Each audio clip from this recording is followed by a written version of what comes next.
You know what burns my ass? Other than a lit match, obviously. Looking at today's generation. I'm a 1960s child. I grew up a very hard life. When I was growing up, you wanted something from the neighbor, you walked over and knocked on the door. You wanted to communicate with a friend that lived in, say, another state. You grabbed a pencil or a pen, piece of paper, an envelope, a stamp.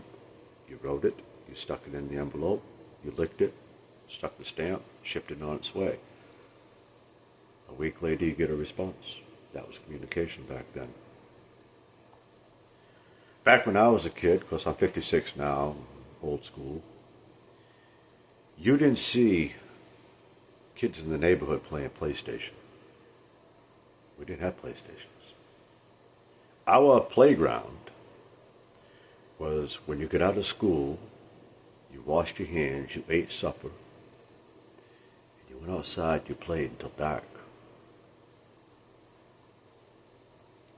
One of the biggest challenges today in this generation is people can't dress themselves. How many fucking scumbags have I seen just in the past week who walk around with their pants literally down over the crack of their ass saying, yo man, I cool. You're a fucking fool. Buy a belt. Kids sitting home today, mommy and daddy paying for everything. Brand new Xbox, brand new PlayStations, making their first payment on their vehicles. They're home rent-free, eating out of the refrigerator anytime they want, stuff in their face, bringing their friends over unannounced. This generation's gone to hell. You know, it wasn't uncommon when I was a kid to see 12, 13, 14, even 15-year-olds out in the fields, working to feed the family, helping mom and dad. Grandma would be visited a couple times a week, take out the trash, wash the dishes for them. Hell, I've even seen kids 5, 6, 7, 8 years old dragging the laundry outside to help grandma put them on the line. Back then, we didn't use fancy laundromats. We washed them by hand and hung them on the lines with clothespins. I'll tell you something, there's nothing better than air drying clothes in summer breeze. And that's a fact. When you were hungry, you just simply walked up to the neighbor and said, I'm hungry.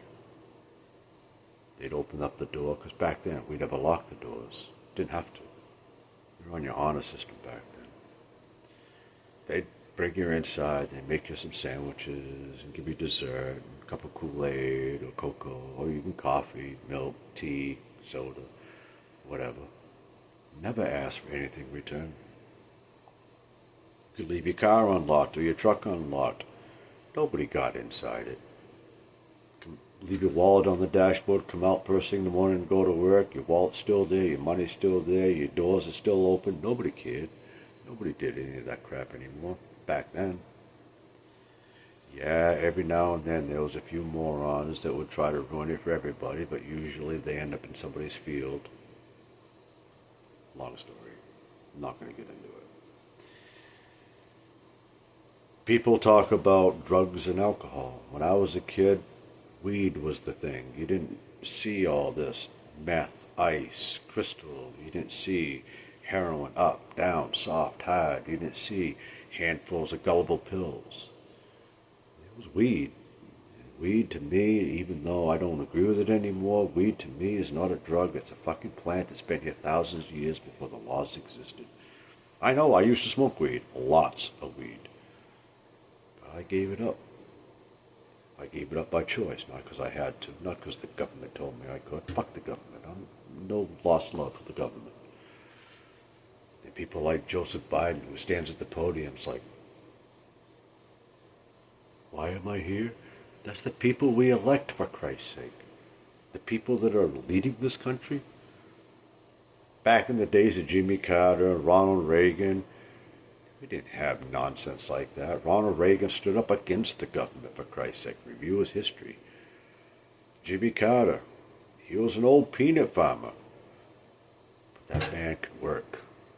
He's out there volunteering, slaving, late 90s.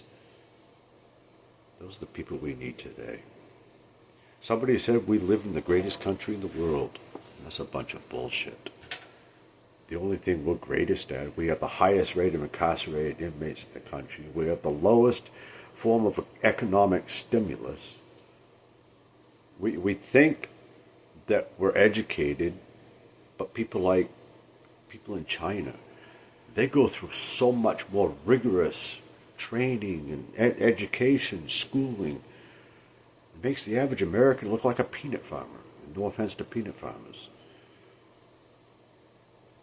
We don't have what it takes anymore. This country is not the greatest country on earth anymore. God knows it used to be. It used to be. But when we give up our self-worth, we give up everything. When I was a kid, we fought for the Constitution. We fought for our Constitution. You ask any of the kids today, the majority don't even know what the Constitution is, let alone be able to tell you about it. The Bill of Rights. We live in a society today that's grown up, and I'm going to say it the way it really is, and I'm sorry if I offend people, but we're living in a society today full of young punk-ass pussies who can't understand what life is all about. Gangbangers out there with their pants down over the crack of their ass, thinking they look cool. Buy a belt, folks. Stop acting the part of the Joker because you really look like a fool. Start calling you people jesters. Anyways. Now you talk about racism. You take a white man and a black man, take them to the same job at the same time and file the same application. You know, statistically, the white man will get the job and the black man will be turned down. But here's another issue on the flip side, and I'm not racist. I'm just bringing these up as a points of interest. You take a black man and beat the shit out of a white man, that's called a fight. A genuine ass-kicking fight. Flip it. You take a white man, beat up on a black man. That's not a fight. That's called a hate crime. What the fuck, people? What the fuck? If a black man beats a white man up, and it's a fight, a white man should be able to beat up a black man in defense and not be labeled as a hater. What the fuck? Just bring that up. I'm not racist. Some of my best friends are colored people. Besides, I'm not all white. That was meant as a joke, but color don't mean shit. But the law surrounding the distinction between black and white really does, and that's the problem. The scenario I just mentioned is very fucking true, dude. Very true. A white man beat up on a black man in a simple common disagreement fight, and that white man goes to prison for a hate crime. What the fuck is wrong with this picture? What's wrong with this country? What's wrong with the laws we live under? I'll tell you what it is. It's your fucking government working against you. Stop being a puppet to the government. Stop giving them control of everything you do.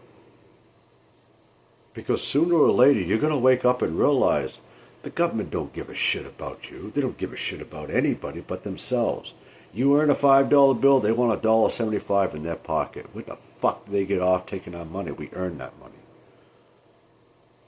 They talk about principalities. They talk about rules and regulations. But they create their own rules and regulations.